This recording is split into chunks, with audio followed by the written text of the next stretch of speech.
السلام عليكم ورحمة الله وبركاته. ومركلة عنتوينك وعن سيدا وعن لو كرتان كردوح ذا وناكسن ما شاء الله. وانت حرب الدقاق ننكريا أفركي الدقاق نقدقنا إن شاء الله يصلت دقاق جاني صدر كيسان بوان كركريي دوبكينا وان كقاعد رنتي حيوبكي ودوان كساري سببتا نو كركرينو حيتهاي دقاق رنتي بكتيريا بولايهاي ريسيستانت اما بكتيريا دا عربي سنتا انتيبيوتيك دا نحبا كترين دوين نحبا كترين in badan bariyahan dambe meediyaha aad u haystay runtii marka asaale ajligeed waxaan ku karkariyay baking soda iyo khal oo runtii iyagu waxyaabaha dila bakteeriyada si dabiici ah ayaan ku radiyay kadibna aan ku karkariyay kadibna waan maydhay dubkii oo dhan waan ka saaray isagoo nadiif ah ma sha Allah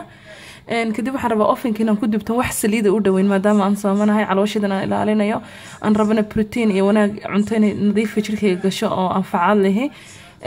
kadib waxaan ku dari doonaa insha Allah خضرتنا halkan ku diyaarsaday waxa igu jira halkan yogurt natural yogurt oo Turkish yogurt aan ka sameeyay ama natural yogurt ka doonto noqoto yogurt bila sonkor bila waxba waxaan ku daray xawaashi kala duwan oo anigu sameystay xawaashkaasi waa kan halkan igu jira digaag aan ku sameystay waxaan ka sameeyay waxyaabo kala duwan saatar baa ku jira nakhwa ku jira fanal baa ku jirta waxyaabo badan baa ku jira waxaan ka sameynayaa kale bocor geedkan arkaysan bocorka ama squashka kamsar iyo baqdoonis ahaa marka parsleyga iyo kamsartan iyo basal xabad basal oo cas insha Allah waxaan ku darayaa kale in yaro kariya iyo citric acid oo liin dhanaan la qalajiyay oo milixda kale u eeg laakiin way dhanaan tahay intaas baan ku darsanayaa iyo waxaan ku daray malqaacad bahalkii kariya insha Allah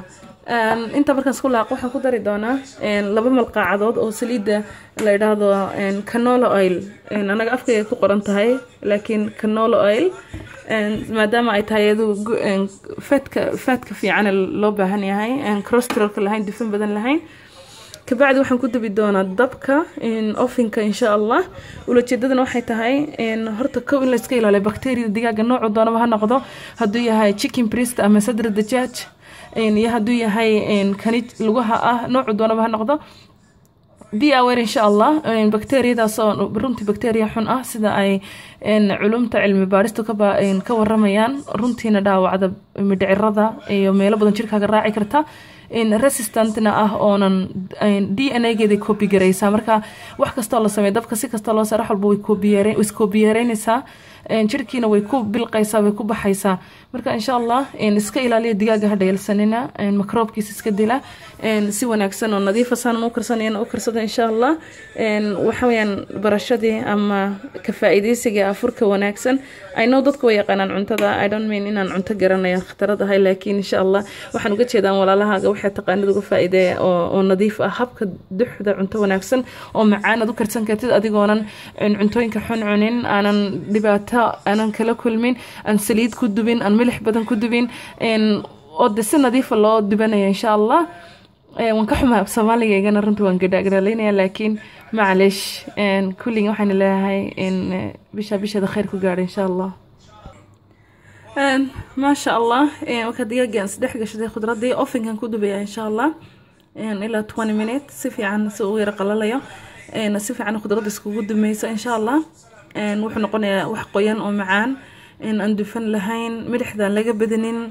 بكتيريا دي أنت ده أنا وندهي وقبنا أنا أنت ده ذلك يوم كدلني أنت كلنا ده معلش فما يتوكل على الله فهو حسب بسم الله وعرنا إن إلهي بنقول فلان تلصار إن شاء الله أفر وناكسن خير بدماني رجعني إن شاء الله كفائديس وناكسن وولاشين عفيفة السلام عليكم ورحمة الله وبركاته.